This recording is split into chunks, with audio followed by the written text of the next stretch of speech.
নমস্কাৰ বন্ধুসকল মক টেষ্ট সিৰিজৰ তৃতীয় ভিডিঅ'টোলৈ আপোনালোকক স্বাগতম জনাইছো। ভিডিঅ'টো চাই যদি আপোনালোকে ভাল পায় তেন্তে ভিডিঅ'টো লাইক আৰু শ্বেয়াৰ কৰিবলৈ নাপাহৰিব। প্ৰথম প্ৰশ্নটোলৈ যাওঁ আমি। প্ৰথম প্ৰশ্নটো হৈছে what is the currency of Argentina?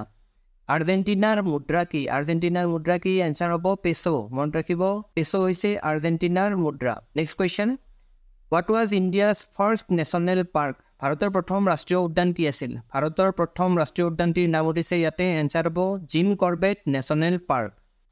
পিছৰ প্ৰশ্ন, in which state of India did the Kuchipudi dance originate? ভাৰতৰ কোন ৰাজ্যত কুচিপুড়ি নৃত্যৰ উৎপত্তি হৈছিল? কুচিপুড়ি নৃত্যৰ উৎপত্তি ক'ত হৈছিল?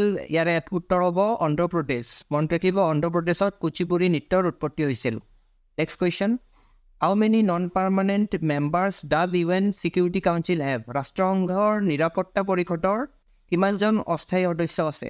নিৰাপত্তা পৰিষদত কিমানজন অস্থায়ী সদস্য আছে? এনচাৰ হ'ব 10জন, 10, আৰু স্থায়ী সদস্য আছে মনত ৰাখিব 5জন। পিছৰ প্ৰশ্ন, Amnesty international is associated with which of the following? Amnesty international তলৰ কোনটোৰ সৈতে জড়িত? এমনেষ্টি ইণ্টাৰনেশ্যনেল হিউমেন ৰাইটছৰ সৈতে জড়িত। মনত ৰাখিব, হিউমেন ৰাইটছ হ'ব ইয়াৰ এনচাৰ। পিছৰ প্ৰশ্ন, in which field Saraswati Samman award is given? কোনটো ক্ষেত্ৰত সৰস্বতী সম্মান বঁটা দিয়া হয়? সৰস্বতী সম্মান বঁটা কিহৰ কাৰণে দিয়া হয়? ইয়াৰ এনচাৰ হ'ব লিটাৰেচাৰ। মনত ৰাখিব, লিটাৰেচাৰৰ কাৰণে দিয়া হয়। পিছৰ প্ৰশ্ন, the Padma award are announced around dash every year? Padma বঁটা প্ৰতি বছৰে প্ৰায় ডেছ ঘোষণা কৰা হয়। পদ্ম এৱাৰ্ডছ কেতিয়া ঘোষণা কৰা হয়? কোন দিনটোত পদ্ম এৱাৰ্ড ঘোষণা কৰা হয়? এনচাৰ হ'ব ৰিপাব্লিক ডে। মনত ৰাখিব, ৰিপাব্লিক ডে। পিছৰ প্ৰশ্ন, long walk to freedom is an autobiography of? Long walk to freedom কাৰ আত্মজীৱনী? লং ৱাক টু ফ্ৰীডম কাৰ আত্মজীৱনী? এনচাৰ হ'ব নেলছন মেণ্ডেলা। পিছৰ প্ৰশ্ন, who is the writer of the novel the white tiger? The white tiger উপন্যাসৰ লেখক কোন? দ্য হোৱাইট টাইগাৰ উপন্যাসৰ লেখক হৈছে অৰবিন্দ আদিগা। মনত ৰাখিব, অৰবিন্দ আদিগা। পিছৰ প্ৰশ্ন, the dash festival is celebrated by Ahom people of Assam on 31st January every year in memory of the departed? অসমৰ আহোম ৰাইজে প্ৰতি বছৰে 31 জানুৱাৰীত বিদায়ীসকলৰ স্মৃতিত ডেছ উৎসৱ পালন কৰে। আহোমসকলে 31 জানুৱাৰীত কি উৎসৱ পালন কৰে? ইয়াৰে উত্তৰ হ'ব মেডাম মেফি, মেডাম মেফি। পিছৰ প্ৰশ্ন, in which of the following Indian states is the লাই হাৰাওবা ফেষ্টিভেল চেলিব্ৰেটেড? লাই হাৰাওবা উৎসৱ কোনখন ৰাজ্যত পালন কৰা হয়? এনচাৰ হ'ব মণিপুৰ, মণিপুৰত পালন কৰা হয়। পিছৰ প্ৰশ্ন, dash was the first chief election commissioner of India? ভাৰতৰ প্ৰথম মুখ্য নিৰ্বাচন আয়ুক্ত কোন আছিল? প্ৰথম মুখ্য নিৰ্বাচন আয়ুক্ত কোন আছিল? ইয়াতে সুধিছে, এনচাৰ হ'ব সুকুমাৰ সেন। আমাৰ পিছৰ প্ৰশ্ন, who among the following was appointed as India's first Lokpal? তলত উল্লেখ কৰাসকলৰ ভিতৰত কাক ভাৰতৰ প্ৰথম লোকপাল হিচাপে নিযুক্তি দিয়া হৈছিল? ভাৰতৰ প্ৰথম লোকপাল কোন আছিল? ইয়াতে সুধিছে, ইয়াৰে এনচাৰ হ'ব জাষ্টিছ পিনাকী চন্দ্ৰ ঘোষ।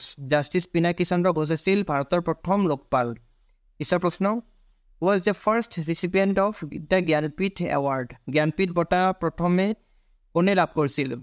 জ্ঞানপীঠ বঁটা প্ৰথম কোনে লাভ কৰিছিল? ইয়াতে সুধিছে, এনচাৰ হ'ব জি শংকৰা কুৰুপ। জি শংকৰা কুৰুপে প্ৰথম লাভ কৰিছিল জ্ঞানপীঠ বঁটা। পিছৰ প্ৰশ্ন হৈছে, dash is the founder of Facebook? Dash ফেচবুকৰ প্ৰতিষ্ঠাপক। ফেচবুকৰ প্ৰতিষ্ঠাপক কোন? ইয়াতে সুধিছে, ইয়াৰে এনচাৰ হ'ব মাৰ্ক জুকাৰবাৰ্গ। নেক্সট প্ৰশ্ন, based on economic activities how many sectors are there in Indian economy? অৰ্থনৈতিক কাৰ্যকলাপৰ ওপৰত ভিত্তি কৰি ভাৰতীয় অৰ্থনীতিত কিমানটা খণ্ড আছে? ভাৰতীয় অৰ্থনীতিত কিমানটা খণ্ড আছে? ইয়াতে সুধিছে, ইয়াৰ এনচাৰ হ'ব 3। ভাৰতীয় অৰ্থনীতিত 3টা খণ্ড আছে। নেক্সট প্ৰশ্ন, the term dolphin kick is associated with which sport? Dolphin kick শব্দটো তলৰ কোনখন খেলৰ লগত জড়িত? ইয়াতে 4খন খেলৰ নাম দিয়া আছে। এনচাৰ হ'ব ছুইমিং। ডলফিন কিক ছুইমিঙৰ সৈতে জড়িত। পিছৰ প্ৰশ্ন, on which date is national sports day observed in India? ভাৰতত কোন তাৰিখে ৰাষ্ট্ৰীয় ক্ৰীড়া দিৱস পালন কৰা হয়? ৰাষ্ট্ৰীয় ক্ৰীড়া দিৱস কেতিয়া পালন কৰা হয়? ইয়াৰে এনচাৰ হ'ব 29 আগষ্ট, 29 আগষ্টত পালন কৰা হয়। Next question, Meenakshi temple is located in which state? Meenakshi মন্দিৰ কোনখন ৰাজ্যত অৱস্থিত? মীনাক্ষী টেম্পল কোনখন ৰাজ্যত অৱস্থিত? ইয়াৰে এনচাৰ হ'ব মনত ৰাখিব তামিলনাডু। মীনাক্ষী টেম্পল তামিলনাডুত অৱস্থিত।